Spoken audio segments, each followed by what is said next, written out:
Hi and welcome to another video, I guess.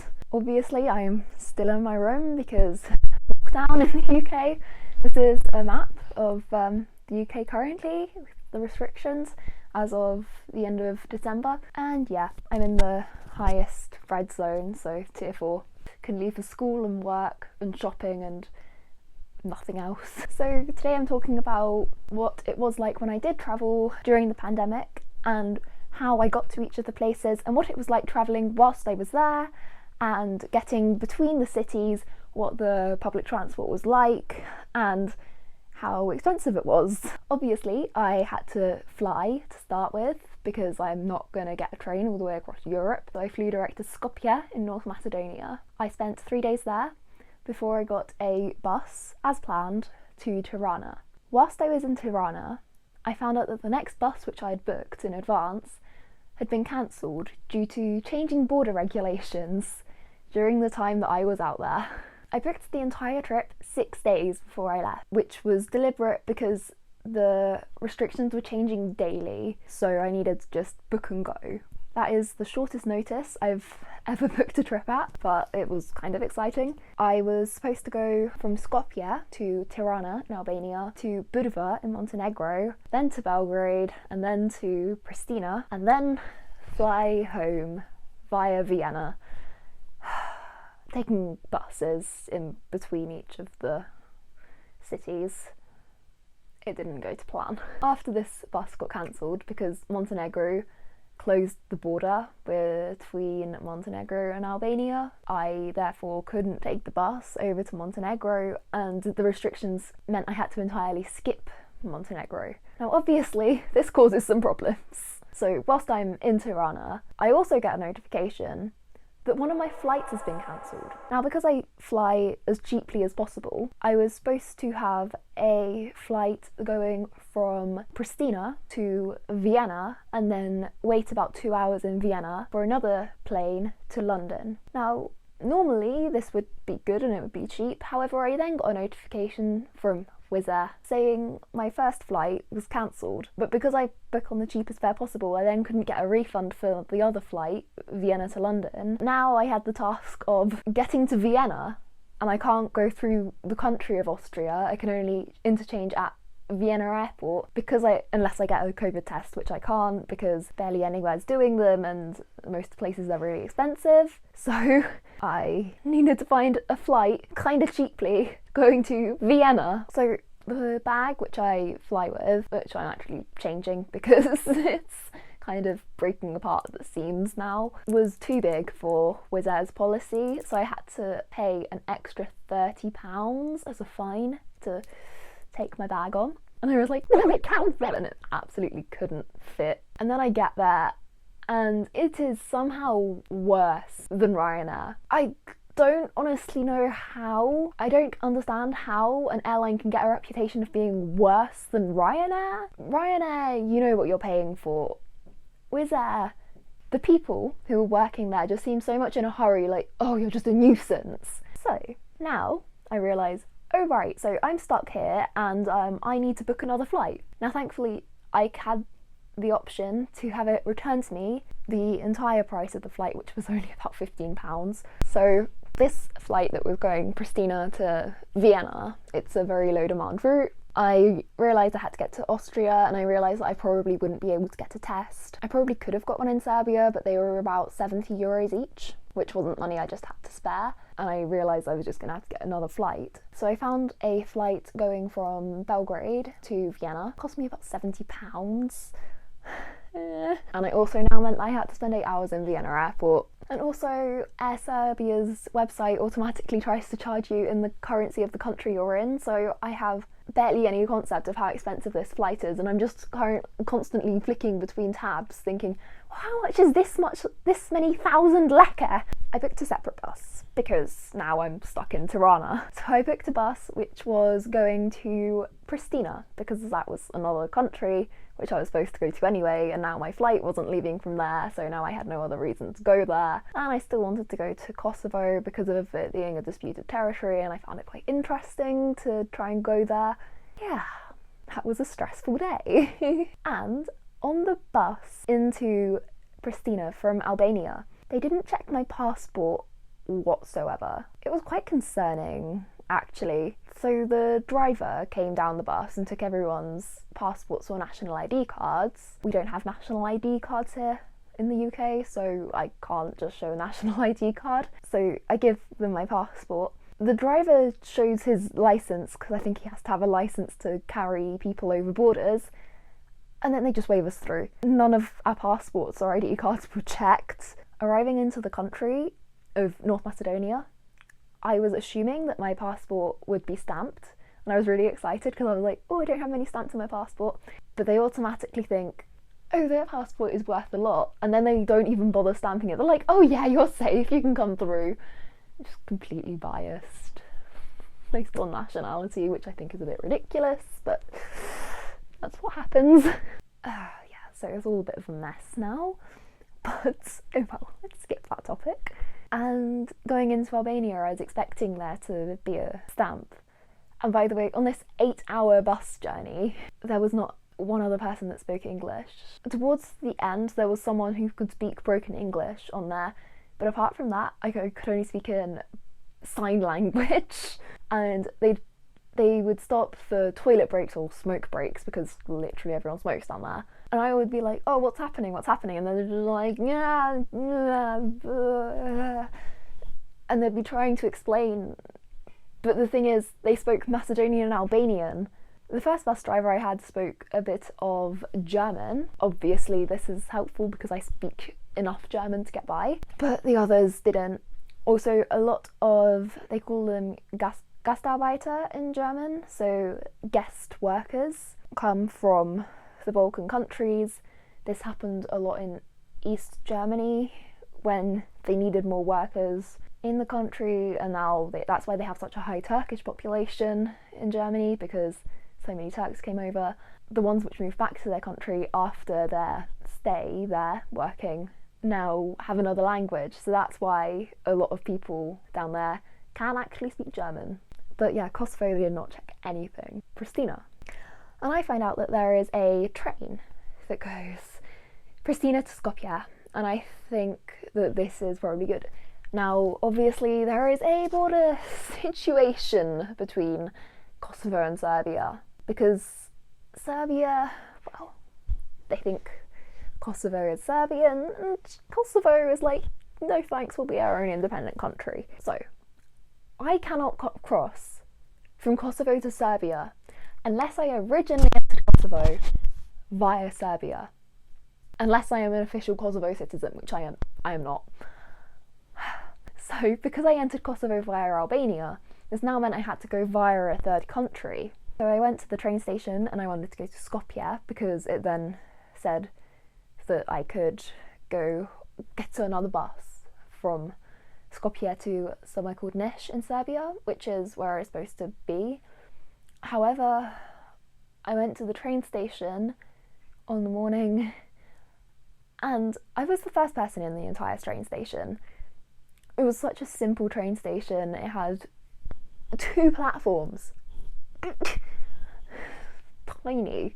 I got there about 7:15, and about 7 someone opened the main doors. This train was supposed to leave at 7:10, and I was trying to buy a ticket. I just planned on my ticket taking forever because English speaking was very limited in Pristina, and he speaks a little bit of English.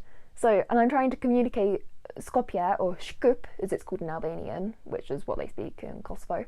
And he's like, no, COVID, stop at, it stops at the border, okay? It doesn't go through to North Macedonia. And he says I might be able to get a bus. So he calls a taxi, because at this point it is raining, it is early, I am tired. So I got a taxi, it was like €2 to get round to the bus station, which really wasn't that far, but getting out of the bus station to start with in Pristina was a nightmare. And the taxi driver that drove me to the train station, because it was about half an hour walk and it was cold and raining, and 6:30 in the morning that I had to leave my hostel, he and I had to communicate in broken French because that was the closest thing to a language in common that we had. Now, I got a decent grade in GCSE French in my French exam. I don't remember much of it. It wasn't very helpful, clearly, if that much has been erased from my memory. So finally I get to the bus station after getting in another taxi, and I go in and there's someone who speaks good English. So I say to him, bus to Skopje? And he said, no. Bus to Niš? And I'm just hoping at this point maybe the border does something and they just let me through. No. And I kind of were like, yeah, bus to Belgrade? And I'm a bit nervous because then I'd be skipping Niš and also border problem. And he's like, yeah, bus to Belgrade at 10:30 at night. You are joking, right? And I ask if there's a bus to Tirana, because now I'm realising that to cross all the borders legally and get my flight from Belgrade, I realised that I had to go to Tirana and then to Skopje and then to Belgrade. So basically entirely retrace my steps. So eventually I'm like, yeah, okay, I'll go to Tirana. I go all the way down. It's only a 4-hour bus journey between Pristina and Tirana, and thankfully there's one in about an hour. At this point I'm texting my mum and my mum's just like, come home already, don't do this is just pointless, just get on the next plane. So I believe my bus was at 8 o'clock in the morning from Pristina, so we got there at about 12. I spent the entire day in Tirana. I ate a bit of pizza in a restaurant there, which really didn't cost much at all. Cost about £3, and I went around Tirana again. I mean, I've mostly seen it by that point, and I just started sort of sitting down and thinking, I don't have anything really to do, but I'll just walk around. And I also have a really heavy bag, so I'm less mobile, but at least I had phone signal in Albania. The next bus is at 7 p.m. and it's an overnight bus. Now I realised that because it's an 8-hour bus journey, if I get the 7 p.m. bus, I'm going to arrive at 3 a.m. in Skopje. This just sounds like a bad idea, okay? I'm not going to sleep well. I'm going to be out in a deserted street, and also the bus station in Skopje is quite far from the centre, in the dark, whilst I am exhausted. So I decided that it would be more sensible to spend an extra 2 hours in Tirana and get there at 5 a.m, which is still not ideal, but a bit better. And our bus was running a bit late, and I remember thinking, oh, there's a bus to Niš at something like 5:10, crossing the border, Albania to North Macedonia.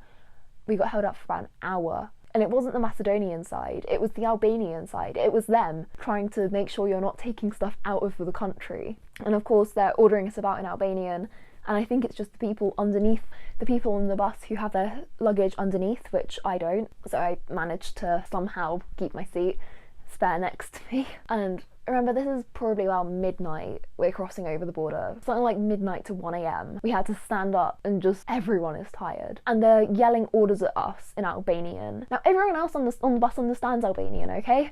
I'm just there hoping that someone speaks English, and I have no idea what's going on. I'm like, English, anyone? And then just again, the sign language, but it's just terrifying when someone's like a policeman, a border policeman is telling you to do something and you can't comply because you've got no idea what they're asking you to do. Eventually we got through this border, and then we had to stand out in the freezing cold on the Macedonian side for them to check us in, but that wasn't very long really. That was nothing compared to the Albanians letting us out of Albania. So now we're back in Macedonia, and I arrive at 5 a.m. or whatever, probably about 15:15, and I ask bus to Niš, and they're like, 9:30 at night. And I just stare at her at this point, and I'm like, you what? So it says online there is a bus to Niš like in an hour, and they're like, nah, COVID cancelled. Okay. That screwed up my plans. I ask, that bus goes to Belgrade, and I just decided at that point to go all the way through to Belgrade.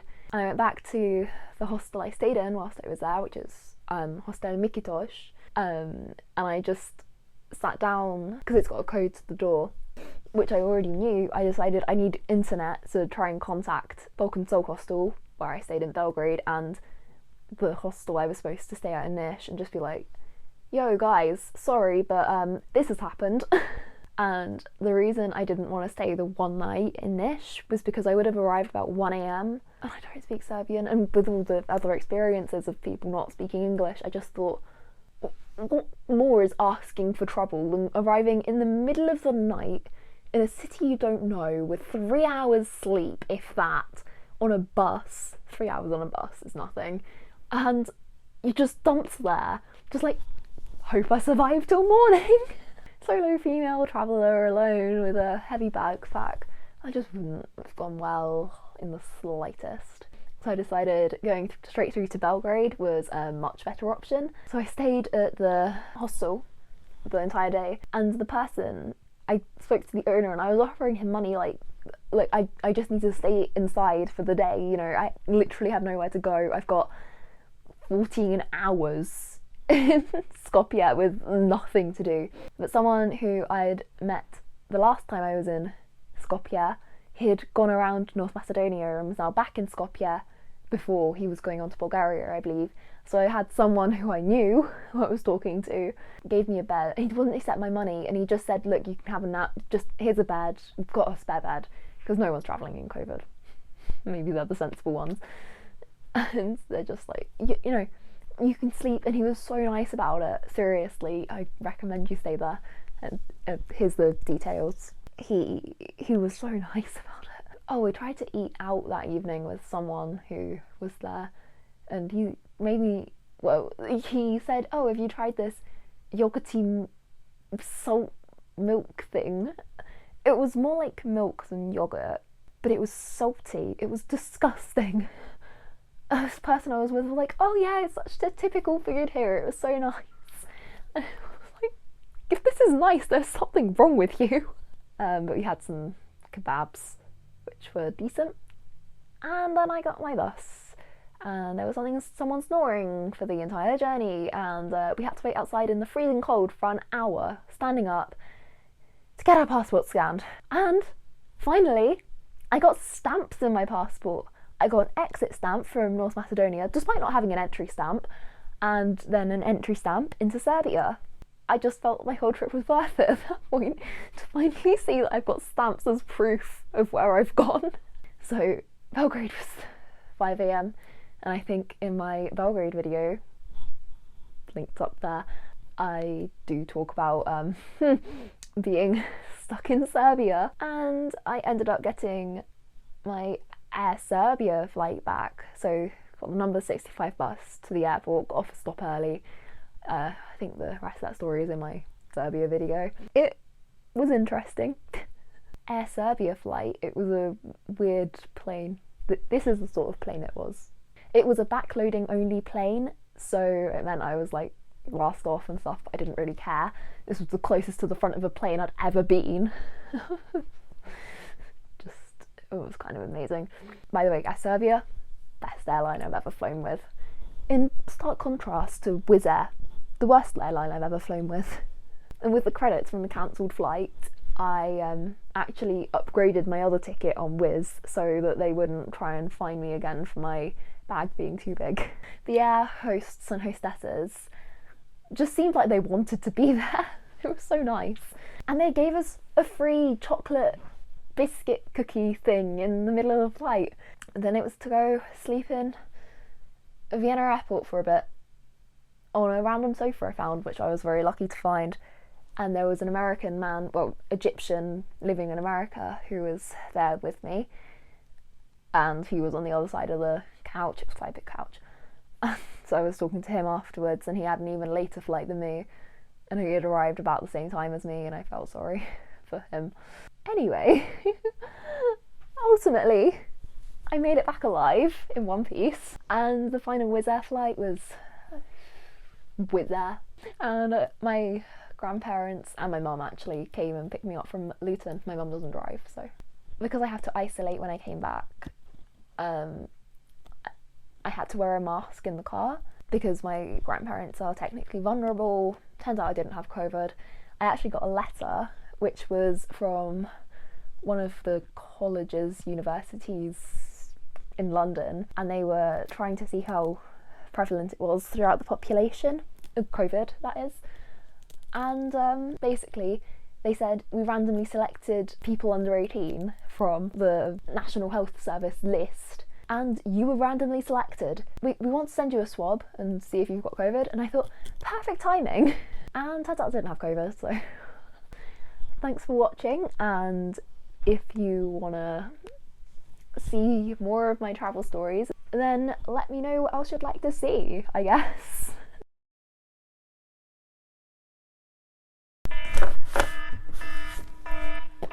Fucking cow. Okay.